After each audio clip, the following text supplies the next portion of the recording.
Pemirsa Pansus Tata Ruang dan Alih Fungsi Lahan DPRD Provinsi Bali menindaklanjuti pengaduan masyarakat.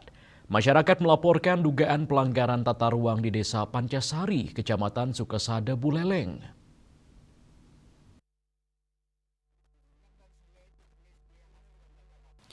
Belum lama ini Ketua Pansus TRAP DPRD Bali, Made Suparto, mengatakan pihaknya menerima laporan masyarakat atau Dumas terkait pengelolaan lahan di kawasan tersebut. Pansus kini mendalami aspek tata ruang sesuai Undang-Undang Nomor 26 Tahun 2007 tentang penataan ruang. Selain itu, Pansus juga menelusuri status hak guna bangunan atau HGB yang disebut-sebut mencapai sekitar 98 hektar. Penelusuran dilakukan untuk memastikan asal-usul lahan apakah berasal dari tanah negara, hak pengelolaan lahan atau HPL maupun tanah milik. Dari sisi lingkungan, Pansus menyoroti kawasan hulu yang berpotensi memengaruhi daerah hilir. Made Suparto menyebut banjir besar yang sempat viral di Pancasari diduga berkaitan dengan aliran sungai dan daerah aliran sungai yang ada di kawasan tersebut. Pansus juga akan berkoordinasi dengan instansi terkait untuk memetakan sungai, pangkung, telabah, hingga sistem drainase yang dilalui aliran air saat hujan deras.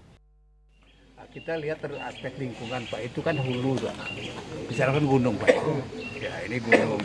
Kemudian gunung ini kan airnya kalau hujan besar, air mengalir pasti ke hilir kan. Nah, pertama dia kedas dulu daerah aliran sungai. Maka itu tadi kita perdalam. Ada berapa ruang-ruang sungai, daerah aliran sungai yang ada di hulu tadi, Pak, apakah itu bentuknya sungai, apakah pangkung, apakah telabah dan sebagainya. Itu nanti dari BBS kita perdalam. Semua mengalirnya kan ke hilir nih. Nah, makanya kemarin itu banjir lah di daerah Pancasari. Di jalan itu kan tidak bisa kita. Kalau orang menuju Buleleng dari Denpasar atau daerah ini, Pak, itu pasti sangat terganggu ya, Pak, ya. Dari Buleleng juga terbaliknya sangat terganggu kan itu.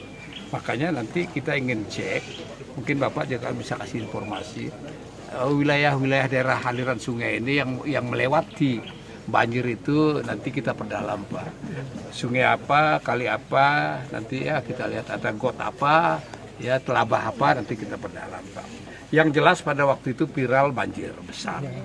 Nah, kita tidak tahu penyebabnya dari mana. Karena itu kita akan kaji ya lebih dalam lagi dengan OPD terkait. Begitu juga mengenai HPL ya.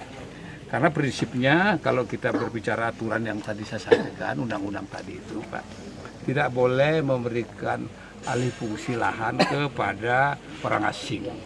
Ya, sesuai dengan Undang-Undang 5 atau 60, Undang-Undang Pokok Agraria, tidak boleh ada kepemilikan kepada orang asing.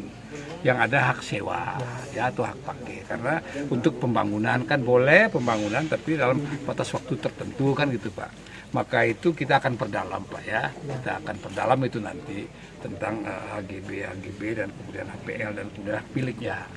Apakah nanti memang kemarin ada terjadi kerjasama, kami dengar kan ada proyek Rusia, Pak, ya. Ya, itu kami dengar, Pak, ya, mohon maaf. Kita tidak tahu tuh. Mungkin kalau bisa Bapak sampaikan kepada kami berapa lama Bapak sudah menangani wilayah ini kan gitu, Pak San ya. Kemudian mengenai HGB-nya sebagai awal saja dulu, Pak. Sebelum kita perdalam apakah yang dulunya Bali Handara ini ya yang mempunyai penguasaan lahan kan gitu ya. Ya sebagai pemilik HGB dipindahkan ke apakah ada ke orang asing, itu kita tidak tahu. Terkait kepemilikan lahan, Pansus menegaskan aturan agraria melarang kepemilikan tanah oleh warga negara asing. Orang asing hanya diperbolehkan memiliki hak pakai atau hak sewa dalam jangka waktu tertentu. Pansus memastikan seluruh aspek mulai dari tata ruang, lingkungan, hingga status HGB dan HPL akan dikaji lebih mendalam guna memastikan tidak ada pelanggaran aturan yang berlaku. Yasser Yuli dan Indrawan, Bali TV.